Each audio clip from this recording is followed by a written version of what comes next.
آخر کون ہے ہر چیز پر قادر؟ So this is day 15 of learning Quran in the most easiest way. کل ہم نے سورہ بقرہ کا 12 رکوع ڈسکس کیا تھا اور آج ہم سورہ بقرہ کا 13 رکوع ڈسکس کریں گے اور اس سے ہدایت حاصل کریں گے۔ So make sure you follow guys.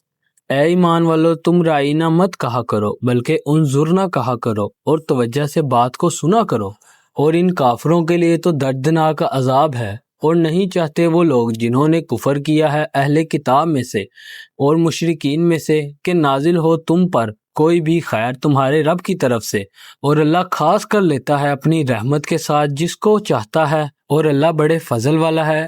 جو بھی ہم منسوخ کرتے ہیں کوئی آیات، یہ اسے بھلا دیتے ہیں تو ہم اس کی جگہ پر لے آتے ہیں اس سے بہتر یا کم از کم ویسی ہی۔ کیا تم یہ نہیں جانتے کہ اللہ ہر شے پر قادر ہے، قدرت رکھتا ہے؟ تو کیا اب بھی باز آتے ہو یا نہیں؟ کیا تم نہیں جانتے کہ اللہ ہی کے لیے بادشاہت ہے زمینوں پر اور آسمانوں کی، اور نہیں ہے تمہارے لیے اس کے سوا کوئی بھی حمایتی اور نہ کوئی مددگار؟ کیا تم مسلمان بھی یہ چاہتے ہو کہ سوالات اور مطالبہ کرو اپنے رسول سے اسی طرح جیسے اس سے پہلے موسیٰ سے کیا جا چکے ہیں؟ اور جو کوئی ایمان کے بدلے کفر لے لے گا وہ تو بھٹک چکا سیدھے راہ سے۔ اہل کتاب میں سے بہت سے لوگ یہ چاہتے ہیں کہ کسی طرح تمہیں پھیر کر تمہارے ایمان کے بعد تمہیں پھر کافر بنا دیں، بسبب ان کے دلی حسد کے، اس کے بعد کہ ان پر حق بالکل واضح ہو چکا ہے۔ تو اے ایمان والو، تم معاف کرتے رہو اور صارف نظر سے کام لو یہاں تک کہ اللہ اپنا فیصلہ لے آئے۔ آیات کا مختصر خلاصہ یہ ہے کہ ایک وقت آئے گا کہ جب اے مسلمانوں تمہیں آخری غلبہ حاصل ہو جائے گا، اور جب تم باہر کے دشمنوں سے نمٹ لو گے تو پھر ان کے اندرونی دشمنوں کے خلاف بھی تمہیں آزادی دے دی جائے گی کہ ان کو بھی کافر کردار تک پہنچا دو۔ پھر اللہ تعالیٰ آگے یہ کہہ رہے ہیں کہ یقیناً اللہ ہر چیز پر قادر ہے، اور نماز قائم رکھو اور زکوٰۃ دیتے رہو، اور جو بھی بھلائی تم اپنے لیے آگے بھیجو گے وہ اللہ کے ہاں تمہارے لیے محفوظ ہے۔ یقیناً جو کچھ تم کر رہے ہو اللہ اسے دیکھ رہا ہے۔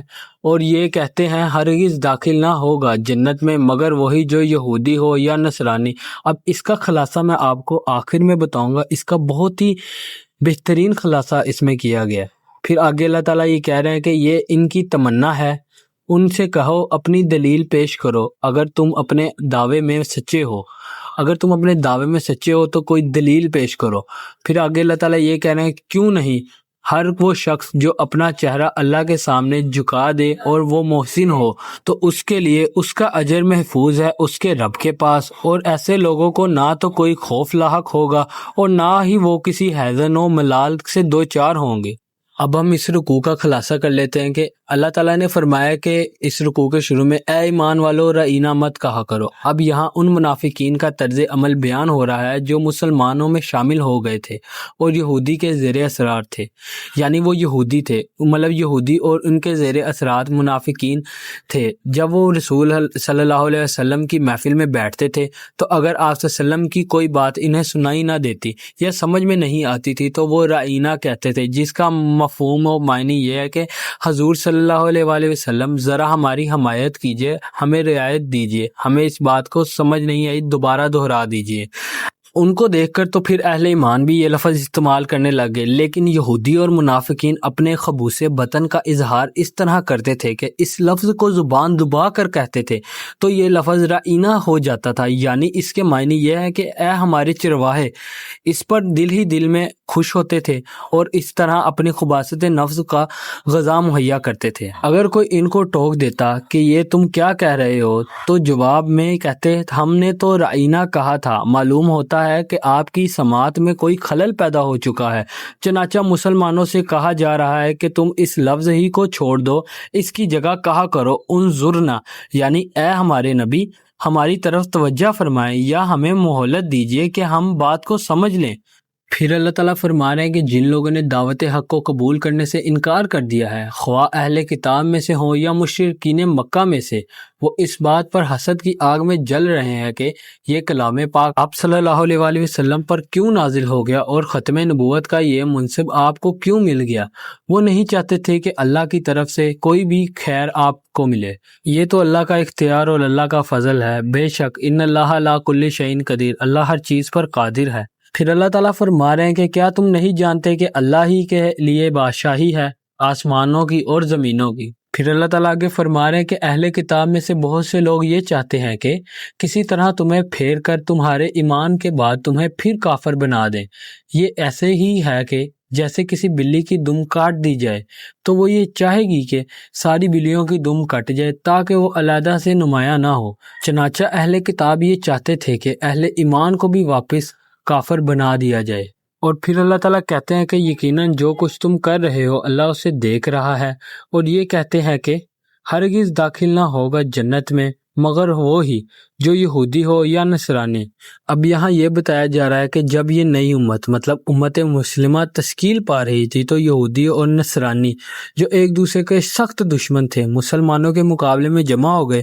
انہوں نے مل کر یہ کہنا شروع کیا کہ جنت میں کوئی ہرگز نہیں داخل ہوگا سوائے اس کے جو یا تو یہودی ہو یا تو نصرانی ہو۔ اب اس طرح کی مذہبی چتھیاں بندیاں ہمارے ہاں بھی بن جاتی ہیں۔ مثال اہل حدیث کے مقابلے میں بریلوی اور دیوبندی جمع ہو جائیں گے، اگرچہ ان کا آپس میں ایک دوسرے کے ساتھ بیر اپنی جگہ ہے۔ جب ایک مشترکہ دشمن نظر آتا ہے تو پھر وہ لوگ آپس میں مل جاتے ہیں اور اس کے اوپر اختلافات اٹھانے لگ جاتے ہیں، جبکہ اللہ تعالیٰ نے ہم لوگوں کو تو مسلمان پیدا کیا مگر پھر بھی ہم اس بات سے غافل ہیں کہ اللہ نے ہمیں مسلمان پیدا کیا، لیکن ہمیں یہ بات سمجھ نہیں آ رہی۔ پھر اللہ تعالیٰ یہودی اور نصاری کے اس مشترکہ بیان کے جواب میں فرماتے ہیں کہ یہ ان کی تمنائیں ہیں، مطلب یہ ان کی تمنائیں ہیں، یہ ان کی خواہشات ہیں، من گھڑت خیالات ہیں۔ اب پھر اللہ تعالیٰ ان سے کہہ رہے ہیں کہ اگر تم اپنی بات میں سچے ہو تو کوئی دلیل دکھاؤ یا کسی آسمانی کتاب سے دلیل لاؤ، کہیں تورات میں لکھا ہو یا انجیل میں لکھا ہو تو ہمیں دکھاؤ۔ پھر اللہ تعالیٰ آگے فرما رہے ہیں کیوں نہیں ہر وہ شخص جو اپنا چہرہ اللہ کے سامنے جھکا دے اور وہ محسن ہو تو اس کے لیے اس کا اجر محفوظ ہے اس کے رب کے پاس، اور ایسے لوگ تو نہ تو کوئی خوف ہوگا اور نہ ہی اس کو کوئی حزن و ملال ہوگا۔ یہ تھا سورہ بقرہ کا 13 رکوع۔ کل ہم سورہ بقرہ کا 14 رکوع ڈسکس کریں گے اور اس سے ہدایت حاصل کریں گے۔